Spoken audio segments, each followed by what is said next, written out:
know one thing. ಆದರೆ ನನಗೆ ಒಂದು ಕಾರ್ಯ ಗೊತ್ತು. You will deliver me for bigger purpose. ನನಗೆ ಒಂದು ದೊಡ್ಡ ಉದ್ದೇಶಕ್ಕಾಗಿ ನೀನು ಬಿಡುಗಡೆ ಕೊಡುವ ಕರ್ತನು.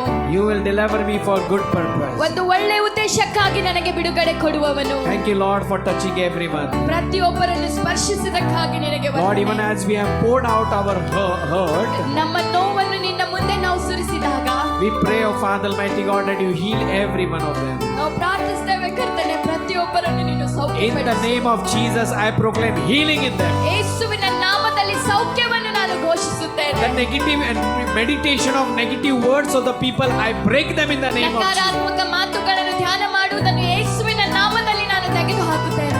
The word meditating of what people have said, I break it in Jesus' name. ಜನರು ಏನು ಹೇಳ್ತಾರೆ ಎಂಬುದಾಗಿ ನಕಾರಾತ್ಮಕ ಮಾತುಗಳು ಯೇಸುವಿನ ನಾಮದಲ್ಲಿ ನಾನು ಜನರು ತೆಗೆದುಹಾಕುತ್ತೇನೆ. ಹೇಳಿದ ಮಾತು ಮೇಲೆ ಧ್ಯಾನ ಮಾಡುವ ಆ ದುಷ್ಟಾತ್ಮವು ಯೇಸುವಿನ ನಾಮದಲ್ಲಿ ನಾನು ಮುರಿದಾಕ್ತಾ ಇದ್ದೇನೆ.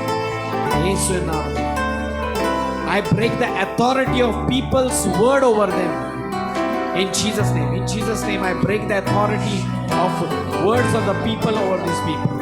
In Jesus' name. Father, I thank you, Lord, for healing and touching, oh Father. ಕರ್ತನೆ, ನಮ್ಮನ್ನು ಮುಟ್ಟಿದ್ದಕ್ಕಾಗಿ ಸ್ಪರ್ಶಿಸಿದ್ದಕ್ಕಾಗಿ ನಿನಗೆ ವಂದನೆ. We give you glory and honor, Father. ಮಾನ ಮಹಿಮೆ ನಿನಗೆ ಸಲ್ಲಿಸ್ತೇವೆ. In Jesus' name we pray. ಯೇಸುವಿನ ನಾಮದಲ್ಲಿ ನಾವು ಪ್ರಾರ್ಥಿಸ್ತೇವೆ. Amen. Amen.